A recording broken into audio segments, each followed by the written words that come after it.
Sa mga nagdaang kabanata ay sinabi ni Teacher Leng, na ngayon, kahit na ang pang-apat na antas ng mga demonyong hayop ay tumatakas, na nagpapahiwatig na ang sitwasyon sa loob ng 10,000 Demonic Mountain Range ay medyo seryoso.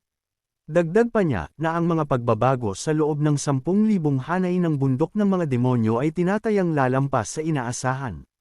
Kung makatakas muli ang ikaapat na antas ng mas mataas na demonyong hayop, ito ay ganap na lalampas sa mga kinakailangan ng sa Class B na misyon. Iminumungkahi niya na pumasok ang Team Zero upang magsagawa ng investigasyon at mangolekta muli ng impormasyon. Sa loob-loob din niya ay napangiti siya ng palihim at kanyang sinabi na kapag mas magulo ang isang lugar, mas madali itong maging oportunidad para sa pagpatay. Samantala napatingin si Zhong Shishan kay Teacher Leng at kanyang nasabi sa loob-loob niya na papasok sila. Hindi ba mas mataas ang posibilidad na makasalubong nila ang mga high-level na demonyong halimaw? Ngunit, ang mga kondisyon para sa pag-upgrade ng sistema ay maaaring makumplito dito. Matapos niyang pag-isipan ito ay sumang-ayon siya ng may nakakalukong hitsura, habang si Teacher Leng naman ay natutuwa sa maaring mangyari. Samantala, mabilis na tumatakbo si Little Moon habang masaya niyang sinabi na mahusay kung ganun. Kaya pumunta na sila sa kabundukan para magsiyasat. Ngunit si Zhong Shishan na bahagyang nag-alala ay agad niyang sinabihan ito na huwag itong lumayo. Ngunit sinabihan naman siya ni Teacher Leng na huwag itong mag-alala kay Little Moon. Dahil taglay nito ang marka na inilagay ng pinuno ng sekta, kaya wala tayong dapat ipag-alala sa kanyang kaligtasan. Kaya naman mas mabuting umalis na din sila upang maghanap pa ng impormasyon. Patuloy silang naglakad sa kailaliman ng bundok habang lihim na napapangiti si Teacher Leng. Nagsaad ang ating bida, na ang kabundukan ng 10,000 demonyo ay mukhang karaniwang mga bundok at kagubatan. Agad naman na sumagot si Teacher Leng na may malademonyong ngiti na tama ang sinabi nito. Pagkatapos din niyang magsalita ay naghanda siyang maglabas ng isang bagay sa kanyang dibdib. Itinapat niya ang kanyang daliri at inilabas ang kulay berde nitong laman. Sa loob-loob din niya, na ito ay asensya ng laway ng dragon, na maaaring makaakit ng mga kalapit na demonyong halimaw. At kaya nitong makaakit hanggang sa ikalimang antas ng mga haring demonyo. Pagkatapos ay agad niya itong kinontrol patungo kay Zhong Shishan na walang malay. Nagtagumpay naman si Teacher Leng sa kanyang plano dahil sa hindi ito agad naramdaman ng ating bida. Napahawak si Zhong Shishan sa kanyang batok at kanyang nasabi na may mga patak ng tubig at mukhang uulan.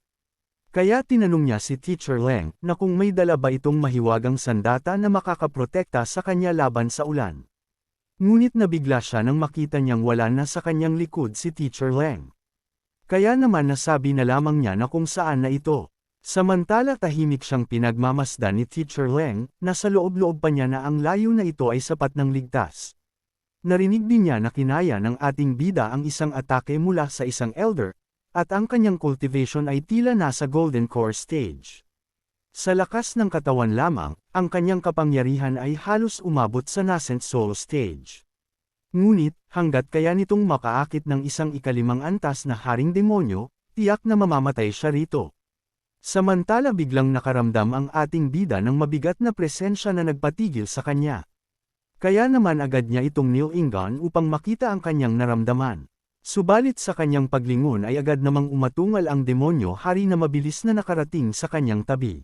Bahagya namang napangiti si Teacher Leng, at kanyang nasabi na ang mga demonyong halimaw ay naakit ng napakabilis.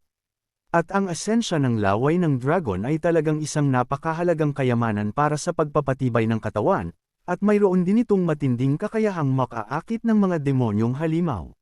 Ngunit ang ating bida ay hindi man lang nagpakita ng kaunting takot bagkus ay parang naging pabor pa sa kanyang naging sitwasyon, at kanyang sinabi na buti na lang. Agad siyang nakatagpo ng isang demonyong halimaw, na talaga namang hindi na masama. Sinabihan din niya ito na kung maaari ba niya itanong kung anong antas ng demonyong halimaw siya. Sa kabilang banda, nagsaad si Teacher Leng na pinagmamasdan ng ating bida sa hindi kalayuan na batay sa aura. Mukhang isa itong ikaapat na antas na demonyong halimaw, nakatumbas ng huling yugto ng Golden Core Stage na cultivation. At sapat na ito para turuan ng leksyon ang batang iyon. Samantala agad na umatake ang demonyong halimaw habang kanyang sinabi na isa siyang ikaapat na antas na demonyong halimaw. Subalit ang kanyang ginawang atake ay naging walang silbi at nagdulot pa ng pagkaputol ng kanyang kamay sa simpleng pagharang lang ng ating bida gamit ang kanyang braso. Sarkastiko din na sinabi ni Zhong Shishan sa kanyang na hindi dahil hindi nito natutugunan ang mga kondisyon para sa pag-upgrade ng kanyang system. Nagtaka naman ang demonyong halimaw sa nangyari na parang hindi pa niya naproseso ang nangyari sa kanyang braso. Napangiti naman ang ating bida at kanyang sinabi na hindi, dahil ang mga demonyong core ay dapat ding maaaring ipagpalit para sa ilang mga kredito sa loob ng sekta. Agad naman na nagmakaawa ang Demon Beast na hayaan siyang mabuhay ng ating bida. Sa isang iglap ay nawasak ang katawan ng Demon Beast na hindi na ipinakita sa atin ang nangyari. Kanya ding sinabi na mas mainam sana kung mas maraming halimaw na demonyo ang darating. Subalit nabigla ang ating bida dahil sa isang iglap ay ganun nga ang nangyari dahil sa mapang akit na inilagay sa kanya ni Teacher Leng. Sa mga puntong ito ay dumagsa sa kanya ang mga demonic beast. Nagsaad ang mga demonic beast na ang amoy ay nanggagaling sa batang ito. Naamoy laway ng dragon siya. Ngunit, ikinatuwa ito ng ating bida at kanyang sinabi na kung bakit napakaraming halimaw na demonyo ang dumating ng sabay-sabay. Subalit bigla siyang naging seryoso dahil nagtataka siya kung may mga halimaw na level 5 sa kanila. Naging agresibo ang isang demonic beasts at kanyang sinabi sa kanyang mga kasama na isa lamang itong bata. Kaya patutumbahin niya na ito. Ngunit bago pa man siya makagawa ng pinsala sa ating bida ay mabilis na nawasak ang kanyang katawan sa isang suntok. Kanya ding sinabi na hindi na dapat mag-alala, dahil ilalabas niya na lang lahat ang mga demon core nila. Dagdag pa niya na ang mga maaaring masipsip ng sistema ay nasa ikalimang antas. Samantala, bahagyang nakaramdam ng hindi maganda ang mga demonic beasts dahil sa nakita nilang nakakabigla. Nasabi pa nga ng isa na paano iyon posible. Napabagsak niya ang abuhing lobo sa isang dagok lamang.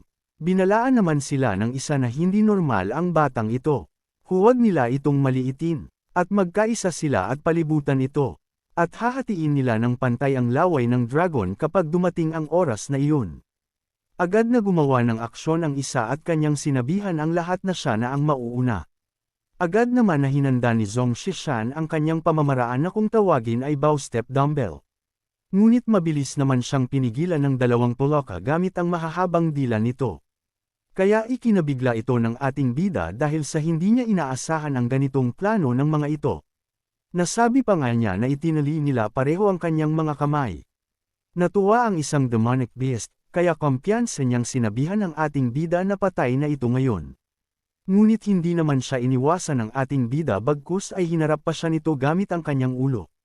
Nagulantang ang demonic beast dahil sa nabasag ang kanyang sungay, habang ang ating bida naman ay napangisi. Pagkatapos ay ginamit niya ang kanyang lakas upang hilin ang dalawang poloka na pumihil sa kanya. Sa ginawa naman ng ating bida ay malakas na nagbanggaan ang dalawa na nagdulot na matinding pinsala sa dalawa. Nabahala ang isang demonic beast at kanyang nasabi na kung maaari kaya siyang isang nascent soul cultivator.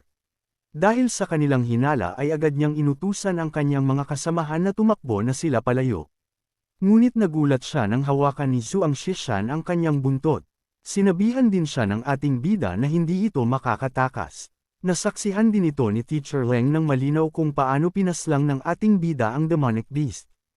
Kaya naman kanya na lamang nasabi na isa itong walang laban na massacre. Ang lakas niya ay lubusang lumampas sa kanyang inaasahan. Ngunit napatigil siya nang may naramdaman siya sa kanyang likuran. Kaya naman agad niya itong tinignan ng may seryosong ekspresyon. Sa kanya namang paglingon ay agad siyang inatake ng demonic beast gamit ang buntot nito na nagawa naman niyang maiwasan. Namangha ang demonic beast, kaya't kanyang sinabi na ang isang nascent soul cultivator ay tunay ng may kamanghamanghang pananaw. Kahit ginawa niya ang lahat upang itago ang kanyang aura, natuntun pa din siya nito. Samantala, nakaramdam si Teacher Leng ng kaba dahil sa demonic beast na nasa kanyang harapan. Nasabi pa nga niya na ang demonic beast na ito ay nasa ikalimang antas ng Demon King. Tinanong din niya ito na kung bakit hindi ito naakit ng dragon saliva at sa halip ay siya ang naging target nito. Sinabihan naman siya ng Demon King na nang pumasok siya sa teritoryong ito, ay napansin na niya ito. Nang marinig naman ito ni Teacher Leng ay napamura na lamang siya at kanyang sinabi na sa parehong antas, ang lakas ng mga halimaw na demonyo ay kadalasang mas mataas kaysa sa mga taong cultivator. Kaya natatakot siyang hindi niya ito kayang tapatan. Kaya naisip niyang gamitin niya ang kanyang teknik, ngunit alam din niya na wala itong magagawa. Kaya naman kailangan niyang makatakas dito. Ngunit nagulat siya nang hindi gumana ang kanyang pamamaraan. Kaya naman gulat niyang nasabi na kung bakit ang kanyang espiritual na lakas ay mahirap galawin. Napatawa naman ang Demon King, at kanyang sinabi na matagal na siyang palihim na nagmamanman. Kaya kung inaakala ba nito ay wala siyang inihandang kahit ano. Taglay niya ang kapangyarihang maglabas ng makamandag na usok mula sa kanyang buntot na pumipigil sa espiritual na lakas. Kanina lang, ang buong atensyon mo ay nakatuon sa labanan sa unahan. Bago mo pa namalayan, nakalanghap ka na ng sobra. Ngayon, para na lang itong isang pagong sa loob ng garapon, at nasa kanyang mga kamay. Samantala, inilipat ang eksena sa ating bida na kung saan nakakuha na ito ng maraming demon core. Sinabihan din niya ang kanyang system na narito na ang lahat ng core ng demonyo. Kaya sipsipin niya na ang mga ito. At tignan nila kung mayroong core na nasa ikalimang antas. Agad naman na ginawa ito ng kanyang system at nagsaad ito na walang natukoy na core ng halimaw na demonyo na nasa ikalimang antas. Nagulat naman si Zhong Shishan at kanyang sinabi na imposible ito. Dahil maghapon siyang nagpagod, pero ni isa ay wala siyang nakuha. Habang kausap niya ang kanyang system ay may biglang bumagsak sa kanyang likuran. At ang bumagsak sa kanyang likuran ay walang iba kung hindi si Teacher Leng. Bakas sa buong katawan ni Teacher Leng ang matinding pinsala nito. Nang makita naman ito ng ating bida ay nag-aalala niyang tinanong ito na kung sino ang gumawa nito sa kanya. Ngunit napatigil naman siya nang biglang dumating ang Demon King sa kanilang harapan. Sinabihan din siya nito na siya ang gumawa nito ang berdeng ahas na demonyong hari. Dagdag pang pangmamaliit nito na sila ay mga hamak lamang na langgam. Ang berdeng ahas na demonyong hari na ito ay nasa antas na ng peak of 5th level beasts. Ngunit hindi naman nabahala ang ating bida sa kanyang mga sinabi. At nagsaad lang ito na napakalaking halimaw. Sa pagkakataong ito, kaya tiyak siyang nasa ikalimang antas na ito. Samantala, inihanda naman na ng Demon King Snake ang kanyang atake habang kanyang sinabi na isa lamang itong hamak na langgam. Matapos ang kanyang paghahanda ay kanya na itong pinakawalan na ikinabigla ni Zhuang Shishan. Kaya naman agad niyang inihampas ng malakas ang kanyang paa upang makagawa ng depensa. Nagulat naman ang Demon King Snake nang makita niyang walang kahirap-hirap na hinarang ang kanyang pag-atake. Ngunit mas lalo siyang nagulat nang may humila sa kanya. Habang hawak ni Zhong Shishan ang buntot ng Demon King Snake ay kanyang sinabi na ang Demon Core nito ay kanyang kukunin. Napaisip ang Demon King Snake na kung kailan pa nakarating sa kanyang likuran ang batang ito. Malakas naman siyang hinampas ng ating bida sa lupa na nagdulot ng malakas na ingay at pagkasira ng lugar. Pagkatapos ay naghahanda ito ng kanyang paraan na kung tawagin ay bow step dumbbell. Agad din niya itong pinakawalan sa ulo ng Demon King Snake. Ngunit ang kanyang ginawa ay walang silbi sa Demon King Snake na kanyang ikinagulat. Ginamit naman ito ng Demon King Snake na pagkakataon upang gumawa ng isang malakas na hampas gamit ang kanyang buntot. Sa lakas naman nito ay tumilapon ang ating bida ng malayo. Ramdam din niya ang malakas na atakeng iyon na bahagyang nagpaluhod sa kanya. Ngunit ang kanyang ipinagtataka na kung bakit ang kanyang malakas na atake ay wala man lang naging epekto sa Demon King Snake. Namangha ang Demon King Snake dahil hindi nadurodge ang ating bida sa ilalim ng kanyang atake. Kaya hindi na rin masama ang pisikal na katawan nito. Dagdag pa niyang habang mabilis na sumugod na ngunit sayang lang, dahil hindi pa rin ito sapat. Napansin naman ni Zhong Shishan ang kakaibang paraan ng Demon King Snake na bahagya niyang ikinabigla. At bago pa man siya tamaan ng Demon King Snake ay agad siyang tumalon ng malakas sa ere. Hindi naman siya binigyan ng pagkakataon ng Demon King Snake dahil nagpakawala agad ito ng kanyang atake na kung tawagin ay corrosive venom. At kanyang sinabihan ang ating bida na kahit ang mga cultivator na wala pa sa yugto ng nascent soul ay magiging dugo lamang kapag nadungisan ito. Subalit ginamit naman ni Zhong Shishan ang kanyang pamamaraan na kung tawagin niya ay klapong exercise. Sa lakas ng puwersang lumabas sa paraan ng ating bida ay naging walang silbi ang teknik ng Demon King Snake. At nang makita din ito ng Demon King Snake ay kanya itong ikinagulat na sabi pa nga niya, na hindi man lang ito ginamit ang mahika at isang palekpak lang nito ay lumikha na ng mga alon ng puwersa na nagpakalat ng kanyang kamandag. Agad naman na bumaba si Zhong Shishan at mabilis na naghanda ng kanyang gagawing atake. Na kung tawagin niya ay consecutive dumbbell forward push, na lumikha ng maraming kamao. Nang makalapit din siya sa katawan ng Demon King Snake ay agad niyang pinakawalan ang kanyang atake. Ngunit sinabihan lang siya ng Demon King Snake na wala itong silbi dahil sa nasarurok siya ng ikalimang antas na halimaw. Bukod pa rito, ang panlabas niyang balat ay may lubos na kakayahang ipagtanggol ang sarili laban sa mga atake ng mga cultivator na wala pa sa yugto ng nascent soul. Ngunit nagulat siya nang biglang masira ang kanyang kaliskis. Kaya napamura na lamang siya dahil sa pinsalang kanyang natanggap. Sa kanyang galit ay muli niyang ginamit ang kanyang buntot kaya, nasabi na lang ng ating bida na isa namang tunog katulad kanina. Agad din na nagpakawala ng atake ang Demon King Snake na kung tawagin niya ay Snake King's Breath. Inihanda ni Zhong Shishan ang kanyang sarili dahil sa papalapit na atake ng Demon King Snake. Sa lakas ng atake ay gumagawa ito ng malaking bakas sa lupa. Sa mga puntong ito ay biglang nawala ang ating bida sa kinatatayuan ito. Kaya nasabi ng Demon King Snake na wala nang natira, mukhang winasak niya ito hanggang sa wala nang makitang bakas.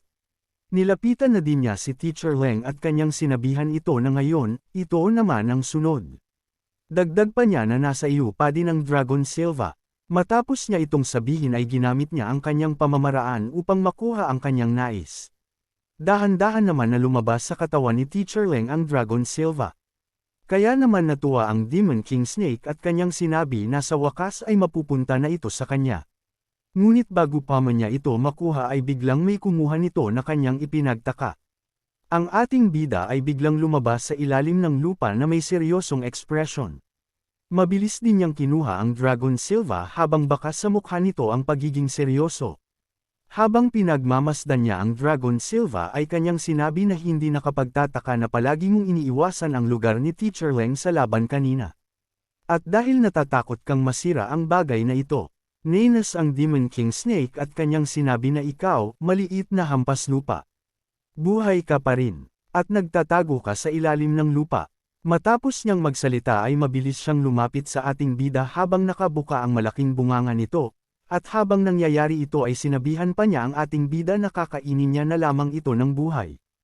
Dahil nakarating ka na sa part na ito ay inaanyayahan kita na pindutin ang like at mag-subscribe at i-on ang notification bell. At kung gusto mo naman na suportahan ng matindi ang bidang hangal na ito ay maaari mo ding pindutin ang super thanks sa ibaba para mas lalong ganahan ang hangal na ito. Maraming salamat mga bida. Ang ating bida na nagtataka sa hawak niyang Dragon Silva at walang pakialam sa kanyang likuran. Kaya naman walang kahirap-hirap siyang nilamon ng Demon King Snake. Sa loob ng tiyan ng Demon King Snake ay nagtaka na ang ating bida sa kanyang kinalalagyan. Kaya naman kanyang nasabi na kung ito ba ang tiyan ng malaking ahas na iyon.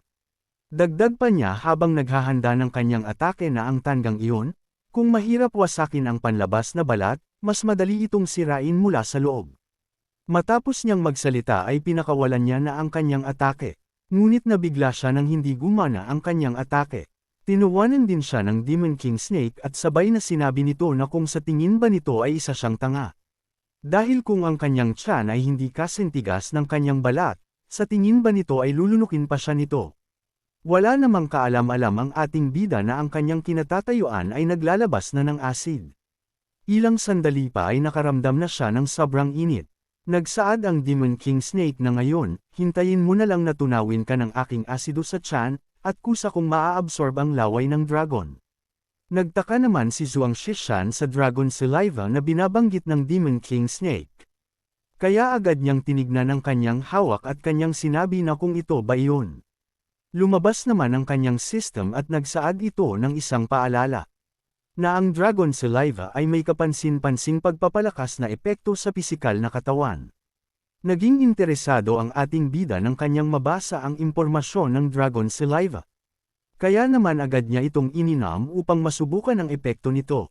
Matapos niya itong inumin ay biglang narinig niya ang tunog na sinyales ng pagtaas ng kanyang pisikal na lakas. Lumabas din ang notification system at nagsaad ito na matapos makuha ang laway ng dragon, ang pisikal na katangian ay nadagdagan ng 5 puntos. At malaking pagtaas ng lakas ng bida. At ang pisikal na katangian ay umabot na sa 75. Natuwa ang ating bida at kanyang sinabi na nararamdaman niya ito. At bawat kalamnan sa kanyang katawan ay nag-aalab at tumitibok.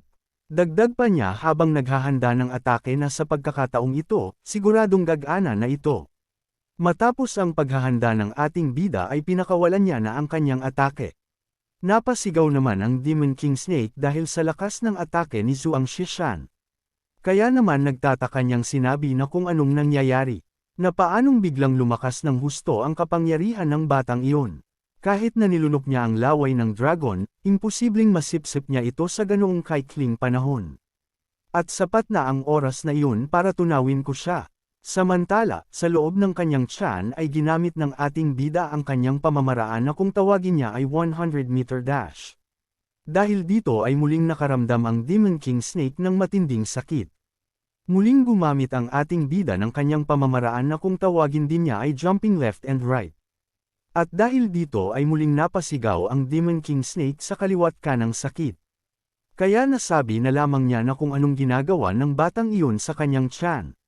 At dahil hindi niya na ito matiis ay agad niya itong inilabas upang hindi siya mamatay sa tinding sakit. Tumilapon ang ating bida ng malayo dahil sa lakas ng pagluwa nito sa kanya. Habang ang Demon King Snake naman ay agad na naghanda ng kanyang atake dahil sa kanyang sobrang galit sa ating bida. Agad naman na inilabas ng ating bida ang kanyang kaibigan upang gawing pang-atake, at tinatawag niya itong barbell plate throw. Nang sandali namang magtagpo ang atake ng Demon King Snake at ang sandata ng ating bida ay nahahati nito ang kapangyarihan ng ahas. Nagulat din ang Demon King Snake sa kanyang nakita na ang kanyang breath technique ay nagawang harapin ng kakaibang bagay na iyon. Ngunit mas lalo siyang nagulat nang biglang tumama sa kanya ang sandata ng ating bida. Nasabi pa nga niya na kung anong klaseng sandata iyon. Subalit bigla siyang nabigla nang makita niya ang ating bida sa kanyang harapan na nakahanda ng pakawalan nito ang kanyang atake. At nang sandaling tumama ang atake ng ating bida sa kanyang ulo, ay malakas siyang bumagsak sa lupa na halos bumaon siya dito. Kaya nasabi na lang niya na paano siya biglang lumakas ng husto. Posible kayang itinago niya ang tunay niyang lakas noon. Ngunit wala na siyang oras para alamin ito, kaya naman naisip niyang ang pinakamagandang opsyon ay ang umatras sa ngayon. Ngunit nagulat naman siya nang biglang may pumulupot sa kanyang leeg. Sinabihan din siya ng ating bida na kukunin niya ang Demon Core nito. Pagkatapos ay agad na sinuntok ito ng ating bida ng malakas sa ulo, at sa lakas nito ay napasigaw ng malakas ang Demon King Snake. Makalipas pa ang ilang mga sandali ay matagumpay nang nakuha ng ating bida ang Demon Core ng malaking ahas. Agad din niyang inutusan ang kanyang system na sipsipin na nito ang Demon Core. Agad naman na ginawa ito ng kanyang system at dahil dito ay nagawa niya ng makumplito ang kanyang misyon. Muling nagsaad ang system na kailangan na lang ng 5 puntos sa pisikal na katangian at 10 kilo ng laman at dugo ng isang ikalimang antas na halimaw na demonyo. Kapag natupad ito, mag-a-upgrade ang sistema at papasok ang host sa advanced strengthening stage ng cultivation ng kalamnan.